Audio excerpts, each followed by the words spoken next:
26년 6월 고1 모의고사 23번 주제 찾기 들어갑니다. 여러분 주제는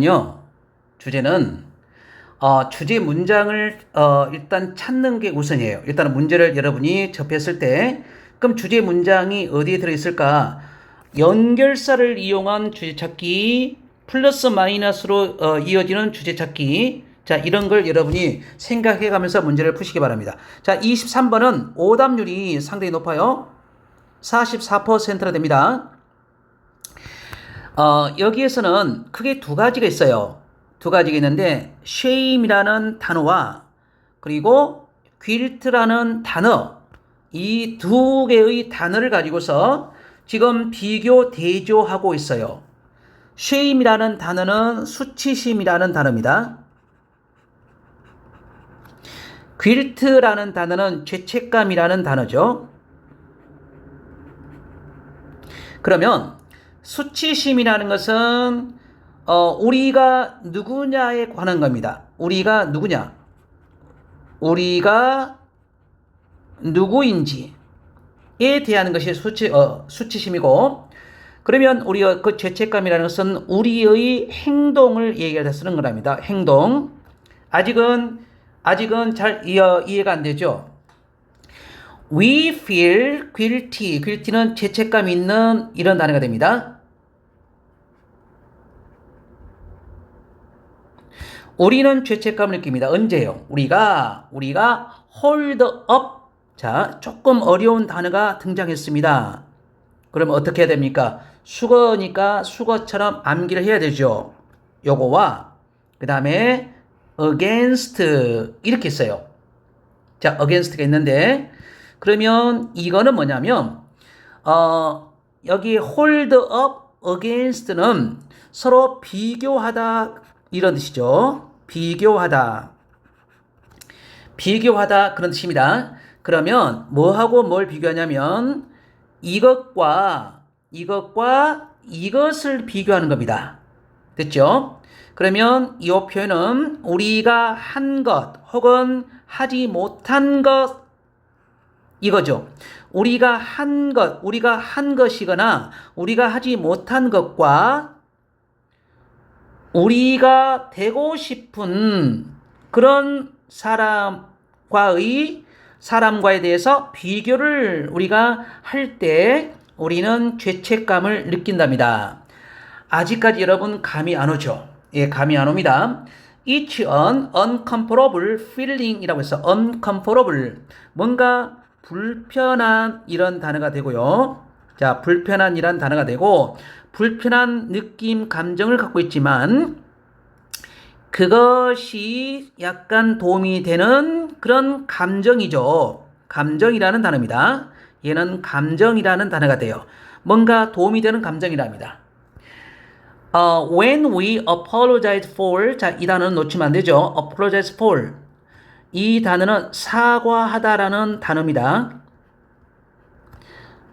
우리가 한 무언가에 대해서 우리가 사과할 때 첫 번째, 두 번째, make가 두 번째 동사입니다. or라는 병렬 구조가 되니까 change가 세 번째 동사가 되죠.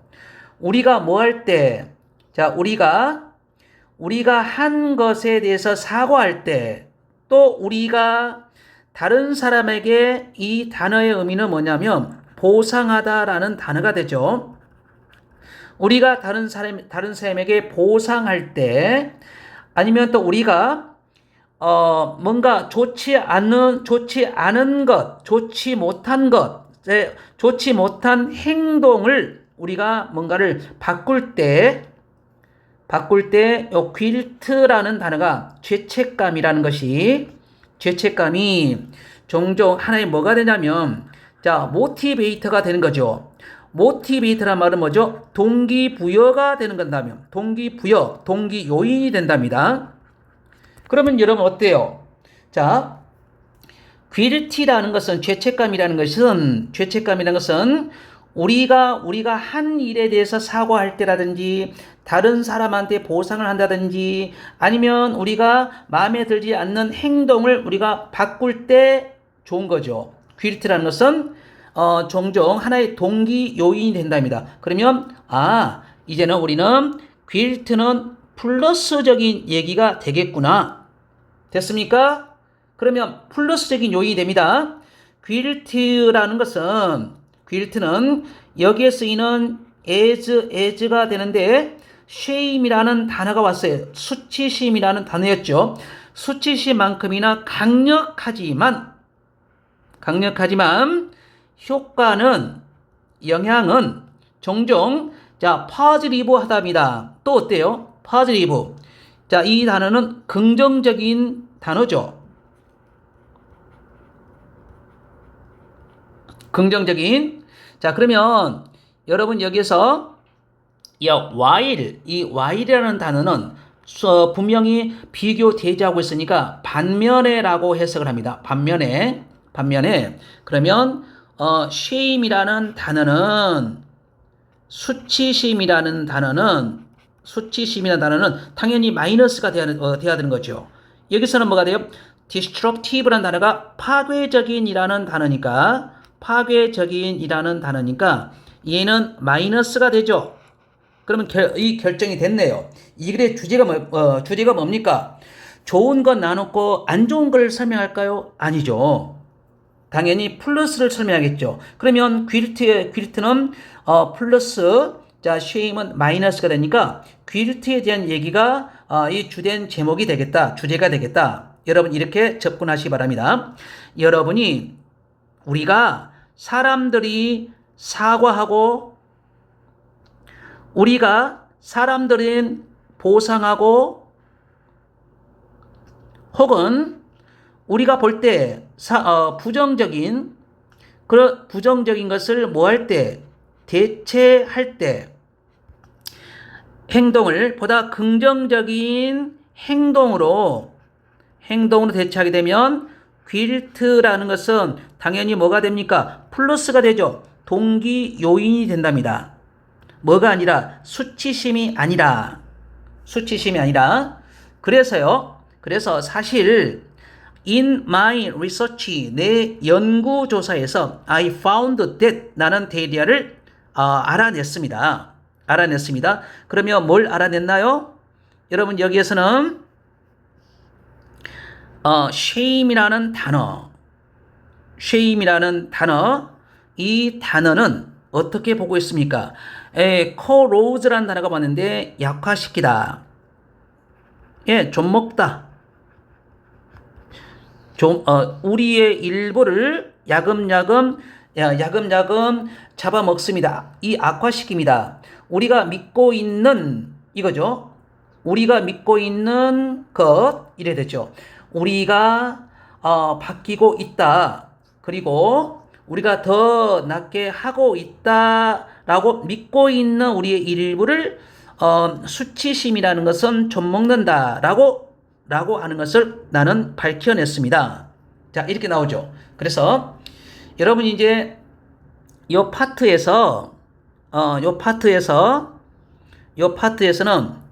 이 수치심에 대한 얘기가 있고 그 다음에 퀼트란 단어가 있는데 그러면 이 수치심이라는 단어는 마이너스적인 단어고 퀼트란 단어는 이것은 플러스적인 요인이 되겠다. 내용이. 그래서 그 다음에 퀼트라는 것은 동기부여 요인이 되는 것이고 그리고 그 효과는 긍정적인 반면에 수치심이라는 것은 파괴적이고 부정적이다.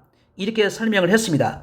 그리고 마지막 문장에 사실 내 연구에 따르면 나는 알아냈습니다. 수치심이라는 것은 우리의 좋은 점을 좀 먹는다, 약화시킨다라는 것을 밝혀냈습니다. 자, 이렇게 나왔으니까 여러분 여기서는 내용 파악이 일단 우선돼야 되죠. 내용 파악이 우선돼야 되겠고 이 글에 그러면 자 주제가 뭘까요? 아까 플러스 요인 봤죠?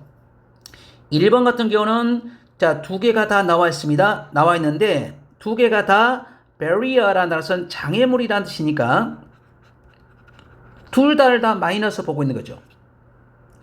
그 다음에 감정을 다루는 방법에 대한 얘기는 언급 안 했습니다. 자, 세 번째는 어떤 경우냐면 건설적인, 긍정적인 영향을 준답니다. 뭐에 대해서? 이 죄책감에 대해서 뭐와 비교하여 이렇게 됐죠? 수치심이란 거 비교해서 요게 정답이 됩니다. 자, 3번이 정답이죠. 나머지는 더 건강한이라는 멘트는 없습니다. 그 다음에 마지막에는 태도에 대한 얘기는 언급을 안 했어요. 그래서 정답은 3번이 정답인데 우리 학생들이 많이 틀렸던 것 중에 하나는 왜 그랬을까요? 어려운 단어가 많이 나온다는 겁니다. 그리고 우리 학생들 어때요? 이런 문제를 풀기 위해서는 자, 이 영어 단어만큼은 여러분이 반드시 매일매일 반드시 암기하셔야 됩니다. 이건 단어 때문에 어려웠습니다. 오답률이 높았죠? 단어 때문에 그래요. 단어 때문에. 자,